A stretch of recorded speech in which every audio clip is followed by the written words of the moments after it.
Hello friends, एनकी Prajapati classes में आपका स्वागत है। तो टॉपिक पढ़ रहे थे साइकोलॉजी के बारे में, जिसमें कि हमने 2 टॉपिक पढ़ चुके हैं। आज का हमारा तीसरा टॉपिक है बाल विकास के बारे में पढ़ेंगे। अब बाल विकास में बालक बालिकाओं में गर्भावस्था से वृद्धावस्था तक के विचारों का अध्ययन किया जाता है। बाल विकास में गर्भावस्था से लगाकर वृद्धावस्था तक के विचारों का जो अध्ययन किया जाता है वो किस में किया जाता है? बाल विकास में। बाल विकास के संदर्भ में सर्वाधिक व्याख्या करने का जो श्रेय जाता है जीन पियाजे को जाता है। सर्वाधिक व्याख्या करने का श्रेय किसे जाता है? जीन पियाजे को। और बाल विकास को पूर्व में बाल मनोविज्ञान के नाम से भी जाना जाता है। बाल विकास को पूर्व में बाल मनोविज्ञान के नाम से जाना जाता है। बाल मनोविज्ञान के क्षेत्र में गर्भावस्था से किशोरावस्था तक के विचारों का अध्ययन किया जाता है। आगे हम देखते हैं बाल विकास में गर्भावस्था से वृद्धावस्था तक के विचारों का अध्ययन किया जाता है। वही बाल मनोविज्ञान में गर्भावस्था से किशोरावस्था तक का अध्ययन किया जाता है। बाल विकास आंदोलन के जनक की बात करें तो स्टैनली हॉल को बाल विकास आंदोलन के जनक माना जाता है। और बाल मनोविज्ञान के जनक की बात करें तो पेस्टालॉजी को बाल मनोविज्ञान के जनक कहा जाता है। आगे बात करें बाल विकास के क्षेत्र में प्लेटो ने अपनी पुस्तक द रिपब्लिक पुस्तक के रचयिता कौन थे? प्लेटो थे। मैं लिखा कि बालक बालिकाओं को बाल्यावस्था में सिखाए जाने वाले कार्यों एवं प्रशिक्षणों का प्रभाव जीवन की अन्य अवस्थाओं पर भी पड़ता है, ये कहा था प्लेटो ने। आगे हम बात करें 1628 में एमोस कैमिनियस के द्वारा स्कूल इन्फेंसी नामक साहित्य की रचना की गई। स्कूल इन्फेंसी नामक साहित्य की रचना किसके द्वारा की गई? एमोस कैमिनियस के द्वारा स्कूल इन्फेंसी नामक साहित्य की रचना की गई। 1774 में पेस्टालॉजी के द्वारा अपने 3.5 वर्षीय बालक पर अध्ययन कर बेबी बॉय बायोग्राफी नामक साहित्य की रचना की गई।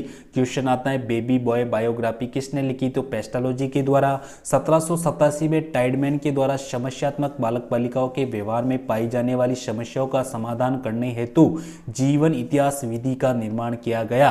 केस स्टडी मेथड विधि का निर्माण किसके द्वारा किया गया था? तो टाइडमैन के द्वारा। 1869 में रॉबर्ट टेने के द्वारा, किसके द्वारा? रॉबर्ट टेने के द्वारा पुस्तक लिखी थी an infant of child development नामक पुस्तक की रचना की गई। आगे बात करें 1881 में प्रेयर के द्वारा, किसके द्वारा? प्रेयर के द्वारा द माइंड ऑफ चाइल्ड नामक पुस्तक की रचना की गई। क्वेश्चन आता है द माइंड ऑफ चाइल्ड नामक पुस्तक की रचयिता कौन थे? तो फ्रेयर थे। अमेरिकी मनोवैज्ञानिक स्टैनली हॉल ने अमेरिका में द चाइल्ड स्टडी सोसाइटी तथा द वेलफेयर ऑर्गेनाइजेशन नामक संस्था की क्या की थी? स्थापना की थी। 1881 में पेडागोजिकल सेमिनरी नामक पत्रिका का भी संचालन किसके द्वारा किया गया? स्टैनली हॉल के द्वारा। बाल विकास के क्षेत्र में अपराधी समस्याओं का समाधान करने के लिए 1887 में अमेरिका के न्यूयॉर्क शहर में विश्व का प्रथम बाल सुधार गृह की स्थापना की गई। क्वेश्चन आता रहता है कि प्रथम बाल सुधार गृह की स्थापना कहाँ की गई? अमेरिका के न्यूयॉर्क शहर में। आगे बाल मनोविज्ञान के क्षेत्र में स्विट्जरलैंड के जो मनोवैज्ञानिक थे जीन पियाजे द्वारा संज्ञानात्मक विकास सिद्धांत भी प्रतिपादन किया गया। क्वेश्चन आता है कि संज्ञानात्मक सिद्धांत का प्रतिपादन किसके द्वारा किया गया? तो जीन पियाजे के द्वारा। आगे इन्होंने 3 पुस्तकों की रचना की, जिसमें सबसे पहले the language and thought of child, दूसरी the conception of the world, तीसरी जो पुस्तक थी the moral judgement of child mind. ये तीनों पुस्तकें किसके द्वारा लिखी गई? जीन पियाजे के द्वारा। भारत में बाल मनोविज्ञान शाखा की जो स्थापना है 1930 में कलकत्ता विश्वविद्यालय में की गई। आगे बाल विकास पर वंशक्रम एवं वातावरण दोनों का प्रभाव पड़ता है। बाल विकास पर वंशक्रम का भी प्रभाव पड़ता है और वातावरण का भी प्रभाव पड़ता है। वुडवर्थ के अनुसार बाल विकास वंशक्रम वातावरण का गुणनफल है, योगफल नहीं। बाल विकास वंशक्रम एवं वातावरण का गुणनफल है, योगफल नहीं। ये इंपॉर्टेंट परिभाषा है क्योंकि ये परीक्षा में आती रहती हैं। सबसे पहले वंशक्रम और वातावरण की बात करें, वंशक्रम की बात करें तो पूर्वजों से प्राप्त वह लक्षण जिससे संतानों उत्पत्ति का निर्धारण होता है उसे हम क्या कहते हैं? वंशक्रम कहते हैं। वंशक्रम अंग्रेजी के हेरिडिटी शब्द का हिंदी रूपांतर है। वंशक्रम अंग्रेजी का एक हेरिडिटी शब्द है जिसका हिंदी रूपांतर है, जिसकी उत्पत्ति हेरिटेज से मानी जाती है और जिसका शाब्दिक अर्थ की बात करें तो विरासत होता है। क्या होता है? विरासत होता है, अर्थात माता पिता से प्राप्त लक्षणों का संतानों में स्थानांतरण करने की जो प्रक्रिया कहलाती है वो क्या कहलाती है? वंशक्रम कहलाती है। वंशक्रम की प्रमुख परिभाषाओं की बात करें तो पीटरसन ने एक परिभाषा दी थी कि माता पिता के माध्यम से दादा दादी नाना नानी एवं पूर्वजों के लक्षणों का संतानों में स्थानांतरण होना क्या कहलाता है, वंशक्रम कहलाता है। जेम्स ड्रेवर के अनुसार माता पिता की शारीरिक एवं मानसिक लक्षणों का संतानों में स्थानांतरण होना क्या कहलाता है, वंशक्रम कहलाता है। बी.एन. जाक के अनुसार बालक बालिकाओं की जन्मजात शक्तियों का पूर्ण योग क्या कहलाता है, वंशक्रम कहलाता है। और जिन्सबर्ग ने एक परिभाषा दी थी कि माता पिता की जैविक विशेषताओं का संतानों में स्थानांतरण होना क्या कहलाता है, वंशक्रम कहलाता है। आगे हम बात करें वंशक्रम के प्रमुख सिद्धांतों की बात करें तो सबसे पहले वातावरण से अर्जित गुणों के वितरण का सिद्धांत किसके द्वारा किया गया था, तो इसके जो जनक थे डार्विन थे, लेमार्क, हैरिसन और मैक्डूगल के द्वारा यह सिद्धांत दिया गया। डार्विन के अनुसार वातावरण से अर्जित गुणों को वंशक्रम के माध्यम से संतानों में स्थानांतरित किया जा सकता है, इन्होंने ये कहा था। और इसे सिद्ध करने हेतु निम्न प्रयोग किए गए। सबसे पहले डार्विन ने मछलियों पर प्रयोग किया। डार्विन ने किस पर प्रयोग किया, मछलियों पर, कि शक्तिशाली अपने वंशक्रम का क्या करती है, निर्धारण करती है, क्योंकि शक्तिशाली की जो प्रकृति है वो स्वयं की क्या करती है, रक्षा करती है। और ये सिद्धांत जो डार्विन ने मछली पर प्रयोग किया था वही लेमार्क ने क्या था, जिराफ की गर्दन पर ये प्रयोग किया था। हैरिसन की बात करें तो कीट पतंगों पर इसने प्रयोग किया था। और प्रयोग ये था कि 100 सफ़ेद कीट पतंग लिए, जिसमें कि 50 स्वच्छ वातावरण में रखे और 50 गंदे वातावरण में रखे इनको। और जब इनकी आने वाली पीढ़ी या सफ़ेद रंग की संतान होगी और 50 गंदे जो वातावरण में थे उनकी जो संतानें थी मटमैले या काले रंग की संतान होगी। आगे बात करें मैक्डूगल ने चूहों पर प्रयोग किया था। आगे दूसरा जो सिद्धांत है वातावरण से अर्जित गुणों के अवितरण के सिद्धांत की बात करें तो बीजमैन ने यह सिद्धांत दिया था। बीजमैन के अनुसार वातावरण से अर्जित गुणों को वंशक्रम के माध्यम से संतानों में स्थानांतरित नहीं किया जा सकता। अवितरण सिद्धांत यह कहता है कि वातावरण से अर्जित गुणों को हम वंशक्रम के माध्यम से स्थानांतरित नहीं कर सकते। वातावरण के अंतर्गत स्वयं की शारीरिक संरचना में किए जाने वाले परिवर्तनों का प्रभाव उत्पन्न होने वाली संतानों पर नहीं पड़ता है। बीजमैन ने अपने सिद्धांत का प्रतिपादन करने हेतु चूहे की पूंछ को काटकर प्रयोग किया, परंतु उत्पन्न होने वाली संतान की पूर्ण पूंछ क्या थी, विकसित थी। तीसरा जो सिद्धांत की बात करें तो प्रत्यागमन का सिद्धांत, जो कि किसके द्वारा दिया गया, मेंडल के द्वारा। और इसी सिद्धांत को हम कहते थे मेंडलवाद का सिद्धांत। प्रत्यागमन का सिद्धांत की बात करें तो प्रत्यागमन से आशय है कि इसे मेंडलवाद के नाम से जाना जाता है। संतानों में माता पिता से विपरीत लक्षणों का प्रकट होना, मतलब एक ऐसा सिद्धांत है कि माता पिता से विपरीत लक्षण की संतानें पैदा होती है, जिसे हम क्या कहते हैं, प्रत्यागमन कहते हैं। जैसे कि अगर बात करें तो लंबे के बौनी संतान होती है और बौने की क्या होती है, लंबी संतानों का पैदा होना, तो वो कौन सा लक्षण है, प्रत्यागमन। मेंडल के अनुसार माता पिता में उपस्थित गुणसूत्र 1/2 के रूप में पीढ़ी दर पीढ़ी संतानों में स्थानांतरित होते रहते। ये प्रक्रिया निरंतर चलती रहती है और कभी समाप्त नहीं होती है। मेंडल ने अपने सिद्धांत का प्रतिपादन करने हेतु छोटी मटर और बड़ी मटर पर प्रयोग किया एवं काले चूहे और सफेद चूहों पर भी इस सिद्धांत का प्रयोग किया।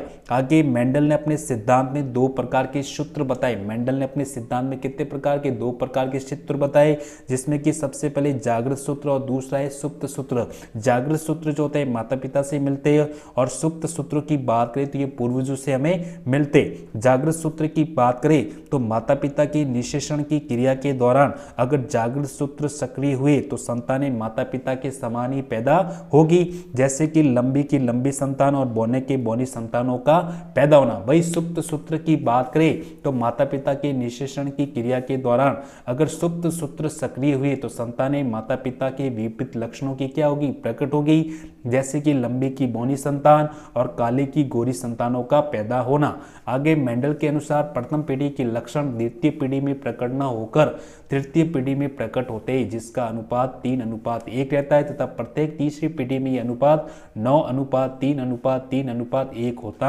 है, जो कि मेंडल ने बताया था। चौथे सिद्धांत की बात करें तो बीजकोश की निरंतरता का सिद्धांत, जो कि बीजमैन ने दिया था। बीजमैन के अनुसार जिस जीव द्रव्य से सजीवों की उत्पत्ति होती है वह जीव द्रव्य कभी भी समाप्त या नष्ट नहीं होता है, वह पीढ़ी दर पीढ़ी संतानों में स्थानांतरित होता रहता है तथा कभी भी समाप्त नहीं होता है। बीजमैन के अनुसार जीव उत्पत्ति की जो प्रथम इकाई वो क्रोमोसोम को माना जाए। जीव उत्पत्ति की प्रथम जो इकाई होती है क्रोमोसोम, जिसे हम क्या कहते हैं, गुणसूत्र कहते हैं। तथा जीव उत्पत्ति में एक कोष जो होता है मुख्य भूमिका में होता है। कोष कितने प्रकार के होते हैं, तो कोष की बात करें तो 2 प्रकार के कोष होता है, जिसमें कि सबसे पहला दैहिक कोष, जिसमें शरीर का निर्माण होता है। प्रश्न आता है कि शरीर का निर्माण कौन से कोष से होता है, तो दैहिक कोष से। दूसरा है लैंगिक कोष, लैंगिक कोष से लिंग का निर्धारण होता है। किसका निर्धारण होता है, लिंग का निर्धारण होता है। उत्पाद सूत्र की निरंतरता के सिद्धांत की बात करें तो इसका जो जनक थे फ्रांसिस गाल्टन ने इस सिद्धांत दिया था। फ्रांसिस गाल्टन के अनुसार माता पिता में उपस्थित सूत्र पीढ़ी दर पीढ़ी 50:50 के रूप में स्थानांतरित होते रहते और ये प्रक्रिया निरंतर चलती रहती है और कभी भी समाप्त नहीं होती है। गाल्टन ने अपने सिद्धांत का प्रतिपादन करने हेतु श्रेणी विधि का भी प्रयोग किया था। क्वेश्चन आता है श्रेणी विधि का प्रयोग किसके द्वारा किया गया, तो फ्रांसिस गाल्टन के द्वारा, जो सदैव घटते क्रम को क्या करती है, प्रकट करती है। अब हम जानते हैं बाल विकास पर वंश क्रम का प्रभाव पड़ता है, तो शारीरिक संरचना पर प्रभाव पड़ता है, आगे मानसिक विकास पर भी बाल विकास का प्रभाव पड़ता है, नैतिक विकास पर पड़ता है और व्यक्तित्व के विकास पर भी इसका प्रभाव पड़ता है। सामाजिक विकास पर भी वंश क्रम का प्रभाव पड़ता है और क्रियाशीलता पर भी इसका प्रभाव पड़ता है। उसके बाद में वातावरण की बात करें तो वातावरण का मतलब होता है कि वायुमंडल में उपस्थित भौतिक व अभौतिक तत्वों का वह संगठन जो मानव जीवन पर अपना प्रभाव डालता है, उसे हम क्या कहते हैं, वातावरण कहते हैं। वातावरण को पर्यावरण के नाम से भी जानते हैं। वातावरण को हम क्या कह सकते हैं, पर्यावरण भी कह सकते हैं, जिसका निर्माण परि प्लस आवरण से बना हुआ है। वातावरण के प्रकार की बात करें तो वातावरण 2 प्रकार के होते हैं। सबसे पहले आंतरिक वातावरण और दूसरा है बाह्य वातावरण। आंतरिक वातावरण में तंत्रिका तंत्र, वंशक्रम की प्रकृति, रक्त कणिकाएं और अंतरस्रावी ग्रंथियां आती है। वही बाह्य वातावरण की बात करें तो भौगोलिक वातावरण कैसा है, बाह्य वातावरण है सामाजिक वातावरण, आर्थिक वातावरण, धार्मिक वातावरण और राजनीतिक वातावरण। आगे हम बात करें वातावरण की प्रमुख परिभाषाओं की बात करें तो सबसे पहले रॉच ने एक परिभाषा दी थी कि वातावरण एक बाह्य शक्ति है। कैसी शक्ति है, बाह्य शक्ति है जो मानव जीवन पर अपना प्रत्यक्ष प्रभाव डालती है। दूसरी परिभाषा वुडवर्थ के अनुसार, वुडवर्थ ने कहा था कि बालक बालिकाओं को जन्म से वृद्धावस्था तक प्रभावित करने वाला प्रत्येक कारण कौन सा होता है, वातावरण कहलाता है। रच के अनुसार वातावरण मानव व्यवहार में परिवर्तन करने वाली क्या है, शक्ति है। और एनास्ट्री के अनुसार वंशक्रम के अतिरिक्त प्रभावित करने वाला प्रत्येक कारक क्या कहलाता है, वातावरण कहलाता है। उसके बाद में बाल विकास पर वातावरण के क्या क्या प्रभाव पड़ते हैं, जिसमें कि सबसे पहले शारीरिक संरचना पर प्रभाव पड़ता है, दूसरा मानसिक विकास पर प्रभाव पड़ता है, तीसरा नैतिक विकास पर प्रभाव पड़ता है, चौथा व्यक्तित्व के विकास पर भी प्रभाव पड़ता है, सामाजिक विकास पर प्रभाव पड़ता है और आगे क्रियाशीलता पर भी वातावरण का प्रभाव पड़ता है। तो ये हमारा टॉपिक हमने पढ़ा बाल विकास के बारे में, जिसमें कि वंशक्रम और वातावरण के बारे में पढ़ा। अगर आपको वीडियो अच्छा लगा हो तो चैनल को सब्सक्राइब करें, लाइक करें, कमेंट करें। थैंक